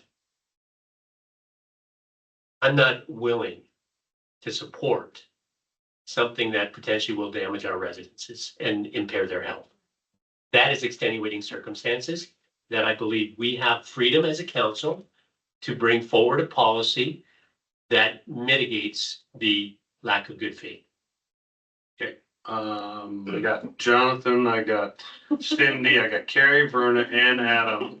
Can I just, Let's go. nudge in for a moment? Verna, because that's gonna. We have two motions on the floor at the moment. We didn't vote on the first one? We haven't voted on the first one yet. Okay. On the first one. We did.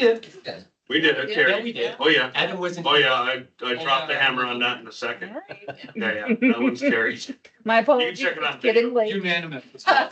I'll check that on the video too. Yeah. Yeah, it was unanimous.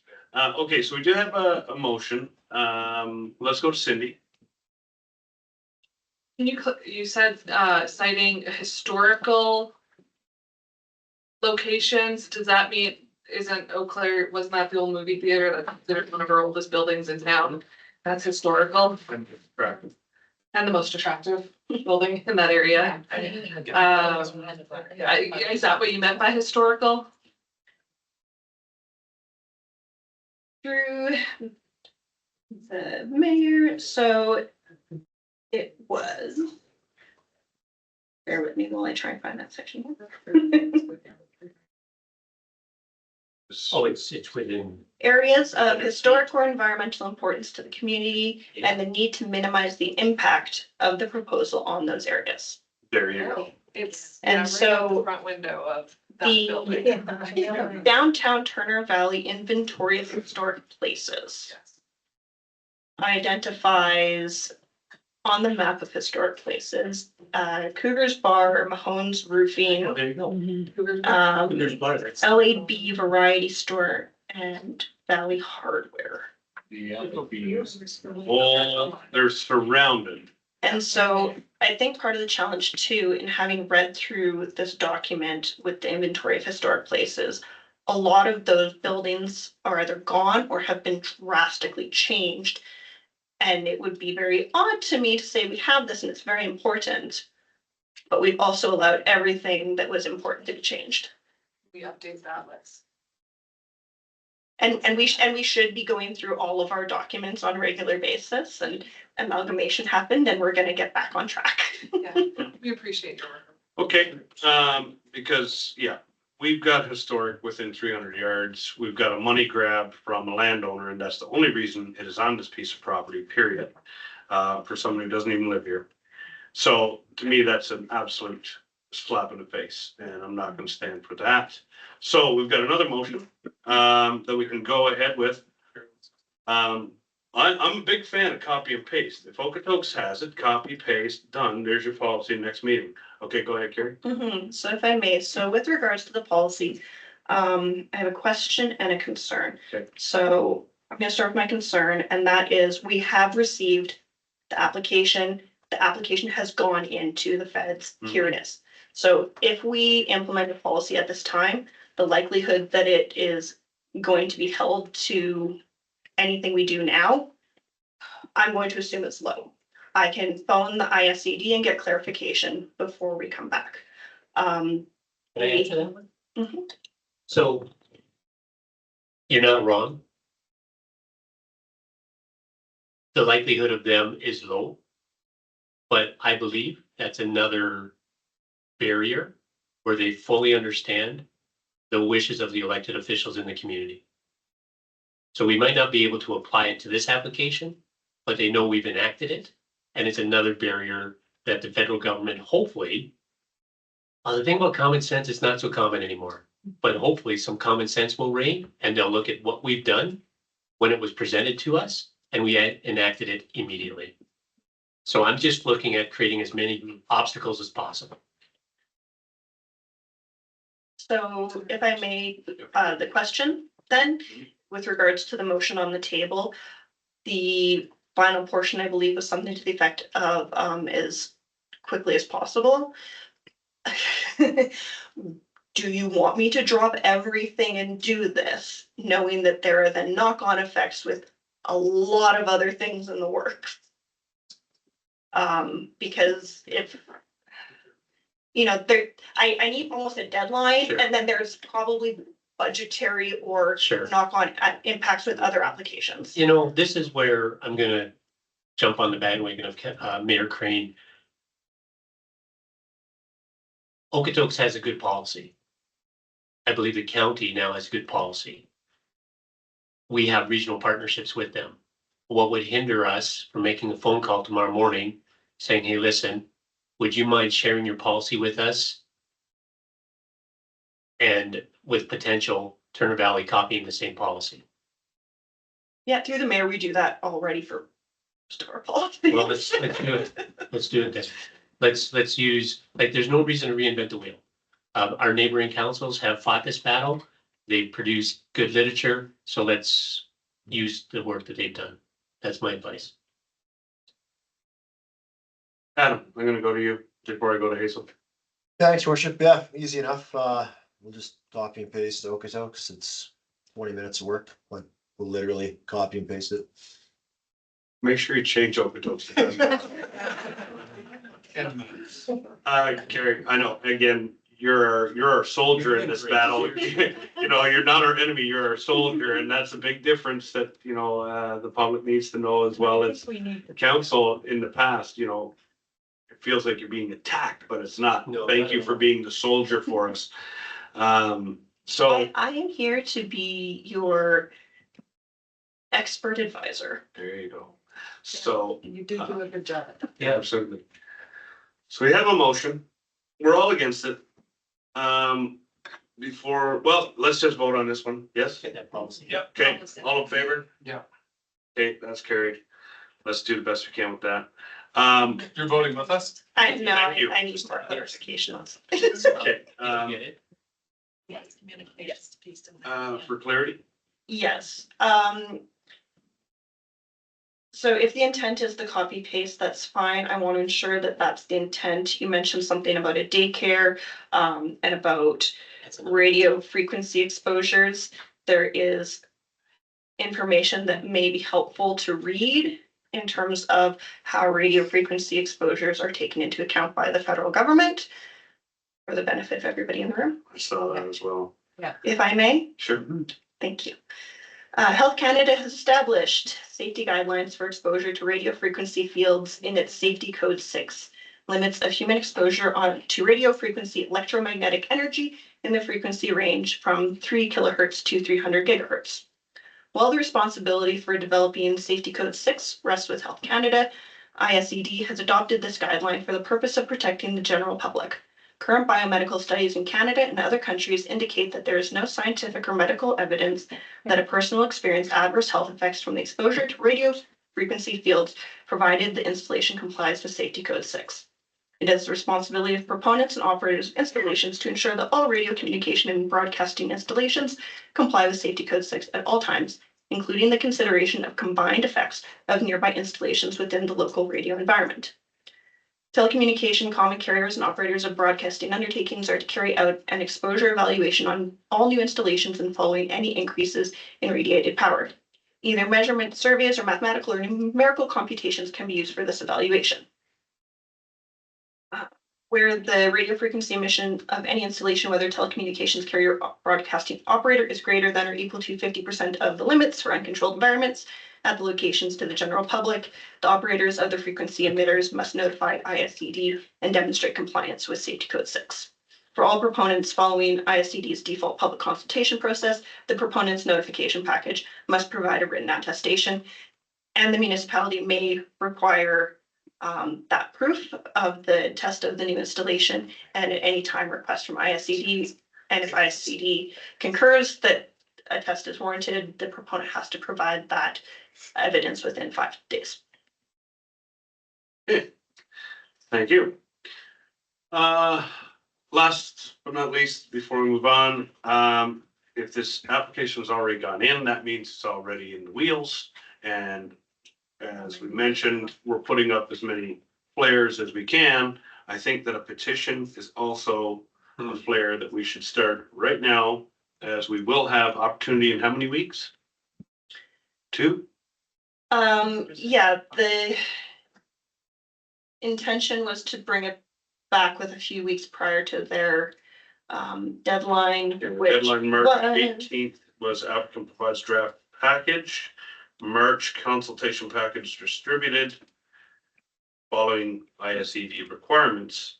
And then it just jumps to anticipated. yes, sorry. They I'm They said- trying to, so they did send out their, so again, the package was the draft. Yeah. Because we didn't have the actual circulation at that point, so their actual circulation went out. And of course, at this point in time, when I need to find it, I can't. I thought I saw it somewhere. That's why I'm bringing it up now, because there's a date Yeah. where we have to have it submitted. So I'll move on while you're doing that, and I'll go over here because Verna's the pro. Can we set up on our town website a link where we can have the petition where residents can go so that the information is click, click, enter. Then we are the authority that approves that petition. You're talking about petitioning a federal entity, and I'm not sure what those rules are. They're going to be different from the provincial. Well, and very well could be door to door. Cindy. So in the package, you list an applicant contact email, there's the town, your email, there's the ISED people email. Those are already public. Can Brendan here just put those in his 5,000 person Facebook thing and say, send emails to, you would want a different email than your planning email on it, but to send it to all three that they're copied. Mhm. Okay, Would that just, can we just plug somebody's email box with some hate mail on the Carrie's got, tower? Carrie's got the answer, and she's got an ex-boyfriend she's gonna give us an email to. I have a contact number, but now. It's all the other guys, yeah. Okay, go ahead. Yes, so the requirements of the federal consultation default process requires the proponent to put the local land use authority contact information in their advertising. Respectfully, please send it to the proponent. Part of the default process requires them to respond to every comment, concern, document it, and demonstrate to the approving authority, the feds. Have I said that enough time that we're not the approving authority? Yeah. That the proponent has addressed the comments, questions, and concerns. And they have to provide that evidence as part of the consultation process before the approval. All So right. please send it to the proponent so that they have to do that work. And just to confirm, the proponent is Shared Tower Inc. Yes. And loud and clear for those listening and for record, the email address is municipalwest@sharedtower.ca. Municipal West@sharedtower.ca. And we will be flooding, and so this is my motion, third motion. Yeah. Council directs administration to flood their social media, Facebook, Instagram, whichever, with this information to encourage responses being sent directly to Shared Tower Inc. at Municipal West at sharedtower.ca. Shared Tower Inc. It's Shared Tower Inc. and it is It's a Municipal company. West at sharedtower.ca. So if you need to put a name in there, it's called Planning Manager. They haven't given us a name. So it's the Planning Manager, Shared Tower Inc., his email address. And when you do email that, include the reference site Sierra Tango Charlie Alpha 153. And if I may add to that, any person may make a written submission by the close of day on April 4th. So April 4th. it will be coming back as an RFD in your next agenda package. There you go. So that's a great amendment to the print. I'll take that as a friendly amendment to add the date. Please submit written submissions no later than April 4th. Can you also, in your Friendly amendment. So I do have a question in that. I In have friendly the, amendment for your motion. in the first. note, it says any person may make a written submission to the individuals listed below by close of day March 14th. And you're now saying it's April. So we do need clarification because March 14th, unfortunately, is 7 business days away. Yes, ma'am. So in their consultation default process. Got it. Go to the right section. The proponent's responsibility is to ensure the notification provides at least 30 days for written public comment. So Starting. the 5th is a Saturday. So the newspaper ad came out today, which is why the date in the newspaper ad, I'm assuming, is April 4th. It gives them that 30 days. Cool. So it starts today. Good clock. Letters went out today. This was not an RFP today because I didn't know what the timing was. Letters have not gone out.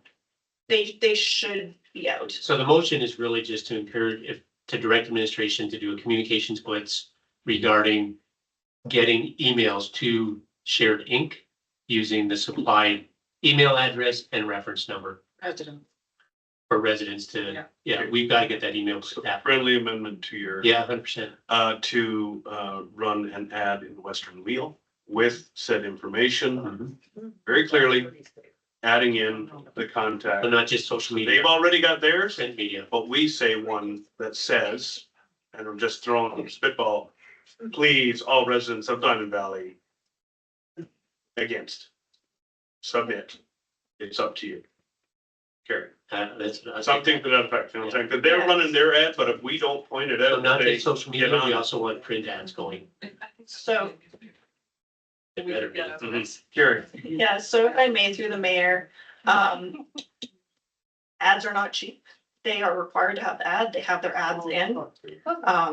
We can do that. We run one that says, absolutely no, get out of town. Yeah, let's just phone somebody out and just do an interview. Just phone a report. Hey, Amir, are you watching, buddy? We need you to write this up. Just call someone will gladly give you an interview. All right, let's do it. Yeah, let's make some calls. Okay, so just deny that friendly amendment. Yeah, let's stick with social media for now. Keep it in-house. I gotta handle that. Okay. Friendly amendment is scrubbed. So like we can vote on that and then I can comment. Okay, all in favor? Yes. Get her done. All right, I think we're good. Heather, And everybody that's in attendance tonight is in attendance for the tower. So spread the word, please. Yeah. Hit the street and get that done because none of us up here are in favor of it. And the feds, you know, we gotta move. So if you honestly are here for the reason that we think you're here, let's go. Thanks, everybody, for coming. Yeah, thanks for the work you've been. I'll get that too. All right, One last comment. one last comment and we'll move. This is for council, and I can't direct it in because it's our job, but RJ and John Barlow 100%. need to Need to hear. hear this. We'll hear them. Okay.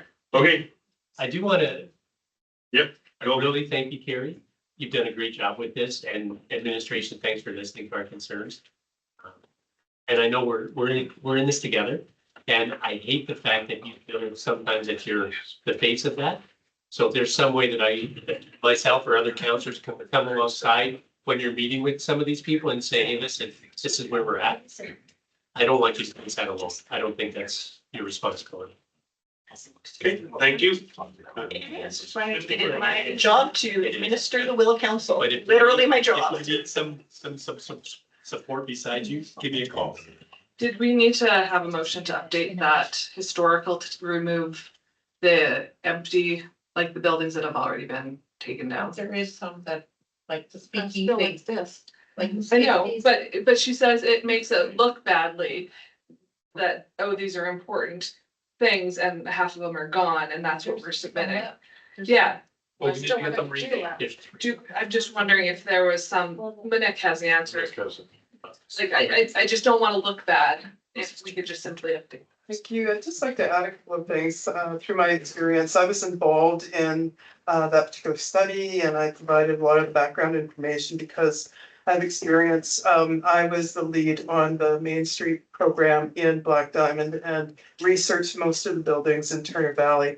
So there are different ways of approaching this and the significance. We can pull in the Alberta Historical Resource Foundation. There's a number of other opportunities there just to be able to supplement that if needed. Just because something taken down doesn't really extract from the value of the history as we know it, you know, being the birthplace of oil and gas. And the fact of how those buildings got there to begin with. So I think there's a lot of information that could supplement any sort of proposal going forward or in any position that the town wants to take. And I'd be happy to help out with that. Can I just make a motion that we provide supplemental material on the historical? Like, I loved your superimposed what the tower would look like. Do that from like our UNESCO World Heritage Site and those balls with that tower in behind it, right? Like, it looks terrible, right? Yeah. So if I could just have a motion that Itman provide as much historical data as possible, historical, yeah, what he said, supplemental information as possible, that'd be great. All in favor? Yeah. Thank you. All right. That concludes that one. Brendan, yes, please. One final word just to wrap this up. Because Jonathan and I go back and forth about this in regards to talking points, and I'd love a fellow counselor or counselors to give me a hand here, because I'll make a video, post this on Facebook as quick as possible, but I would like some help. So if council is agreeable, Counselor Gordon could give me a hand with the talking points, if you're open to that, Counselor Gordon. Okay. And we should get that launched, I'd say latest by Friday. Friday seems to get the most traction because everyone's sitting down and like, okay, perfect. Okay, everyone's okay with that? Thanks, Evan. Okay. All right, 9-7 was Holly Kwan's. So your worship, Yes, go ahead. No, we already just want, Yeah, no, I just got to mention. just want to recap this to make sure we've got it all. So, okay, so the comms blitz, that's like an ASAP thing. Resume on that. Policy, again, something back for the next meetings for copy and paste, so that's hasty, so we're not gonna do our own research, so that's your Hail Mary pass. Yeah. So it won't take long, and then the letter. Just clarify that one for me, Brenna. Yes, that's it. Okay, yeah, you said it perfect, thank you. And then lots of supplemental info. All the historical And place everything. information that we can get. And it could even be the concerns we have about health, like that supplemental should be. The brought light up. blinking, Oh, yeah. 24/7, Yeah. Yeah. we're top of the freaking town's head all the time. And how would you find the RFD that comes? Yeah. Yeah, I think it should be because it's gotta go as a package, right? Yeah, do you have any comment on that, Kara? I just want to clarify this, because we're You got a lot of- broken down into direct democracy here, right? So, yeah.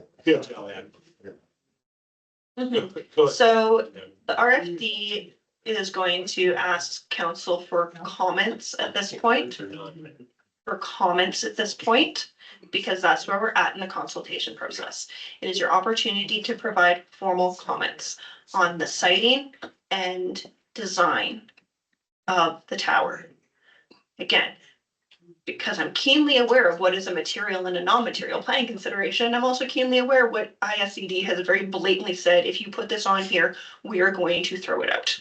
So I would strongly advise that in your comments, you do not comment on the health impacts, whether you believe them to be very significant or insignificant, because it is well documented from the federal government that it is not a consideration in their decision. So citing and, Historic. Siting and design. okay, that's the only two. Yes, sir. Historic talking. Thank you. And expert advisor to council. Don't waste time on the things that don't. Property taxes, they're gonna throw out. Health, they're gonna throw out. They will. Unsightly. So historic. The unsightly, tell me what about the design that you would rather have? What doesn't meet the criteria of why and what are the alternatives you're suggesting? In the consultation process, it is the expectation of the federal government that we offer reasonable alternatives if we do not concur with something.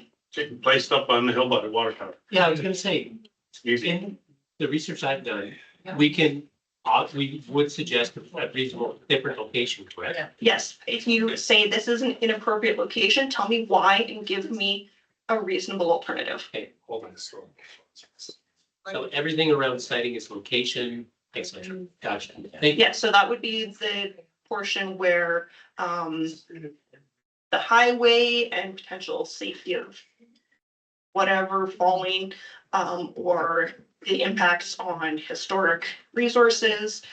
That's where that information would come in, is the siting. Sightings. Thank you. Falling is an actual consideration Yeah. because it Probably not, because it should be engineered and constructed appropriately. but there is certain fire ratings TJ just left on the distillery right next door, Mhm. right? Which would reach.